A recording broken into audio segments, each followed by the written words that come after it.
అస్మద్గురుభ్యో నమః. ఇప్పుడు వేసిన ప్రశ్న కూడా తమాషా ప్రశ్న అడిగారు.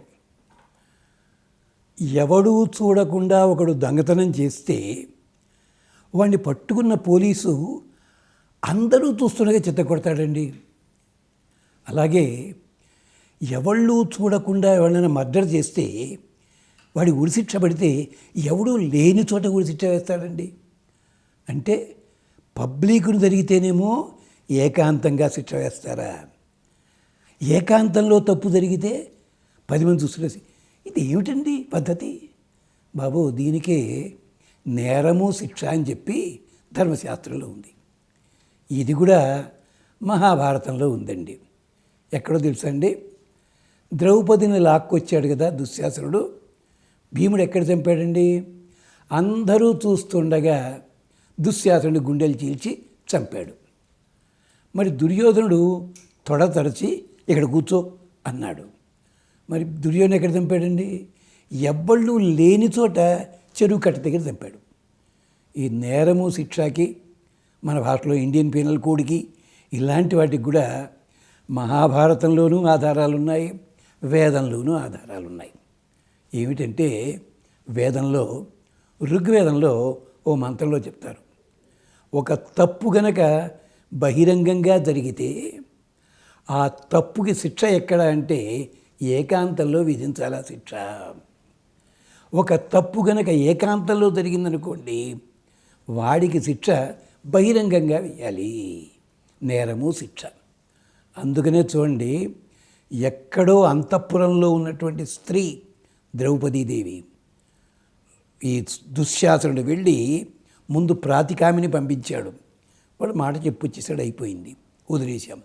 కానీ ఈ మహానుభావుడు వెళ్ళి ఆమె జుట్టు పట్టుకుని లాక్కొచ్చి, ఏకాంతంలో ఉన్న ద్రౌపదీదేవిని లాక్కొచ్చి జుట్టు తెగిపోయింది, బట్టలు చిరిగిపోయాయి, రక్తం కారిపోతోంది, అలా తీసుకొచ్చి సభ లోపల, అది సభ కాదని నిజానికి స్టేడియం, 7-8 ఎకరాల స్థలం అది.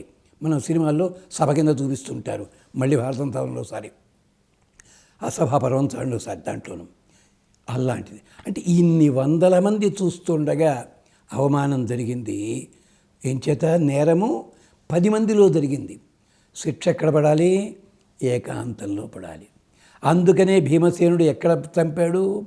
తాను మొత్తం సైన్యాలన్నీ చూస్తుండగా దుశ్శాసనుడి కింద పడవేసి వాడి గుండెలు చీల్చి నెత్తుడితో నోటు తరుపుకుని ఇదిగో నేను చేసి అన్నాడు. ఇది నేరము శిక్ష. ఇంకో ఎగ్జాంపుల్ కావాలండి. అంతమంది చూస్తుండగా ద్రౌపదిని పట్టుకుని అక్కడేం కూర్చుంటావు, నా తొడ మీద కూర్చో, ఇలా వచ్చాయి అన్నాడు దుర్యోధనుడు. ఇంతమంది చూస్తుండగా భీముడు ఎక్కడ చంపాడండి? ఇక్కడ చివరి కురుక్షేత్రం అందరూ పడిపోయిన తర్వాత దుర్యోధనుడు వెళ్ళి దాక్కున్నాడు ఒక చెరువు లోపల. అక్కడ బయటికి పిలిచి తొడలు వెరగొట్టి చంపాడు.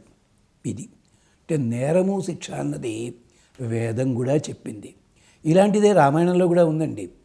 10 మంది ఆడవాళ్ళు అందరూ ఉండగా సీతాదేవి రాముణ్ణి, నువ్వు మగాడి వేషంలో ఉన్న స్త్రీ అని మా నాన్నకేం తెలుసు అంది. తప్పే కదా అది. శిక్ష ఎక్కడ పడిందో తెలుసునా? రాముడు కరదూషణాలు చంపినప్పుడు ఏకాంతంలో భార్య భర్తని కౌగిలించుకోవాలి, క్షమార్పణ చెప్పుకోవాలంటే. అక్కడ అంతమంది ఉండగా మాట అనేసింది, ఇక్కడ రాముడిని కౌగిలించడం చూడలే. లక్ష్మణస్వామిని ఎవరూ లేని చోట తిట్టింది, నా మీద మోజు పెట్టుకొచ్చావని. ఎక్కడదని శిక్ష ఎక్కడ పడింది? అగ్ని ప్రవేశం. పైన దేవతలు కింద వానరులు చూస్తుండగా లక్ష్మణస్వామి పట్టుకొచ్చి నిప్పులను దూకింది. నేరము శిక్ష. అయ్యా, మహాభారతం, రామాయణం కథల్లా చెప్పారు మన కోసం. ఆ కథల లోపల వేదాంతంలో ఉండే రహస్యాలు ఉంటాయి, వేదంలో ఉండే రహస్యాలు ఉంటాయి. ఇలాంటివన్నీ కూడా. ఇలాంటిది మరొకటి కూడా ఉంది, అది కూడా మనం మాట్లాడుకున్నాం. ఇది అందుకని ఇన్నేళ్లు గడిచిపోయిన భారతాన్ని ఎవడు మాట్లాడలేకపోయాడు.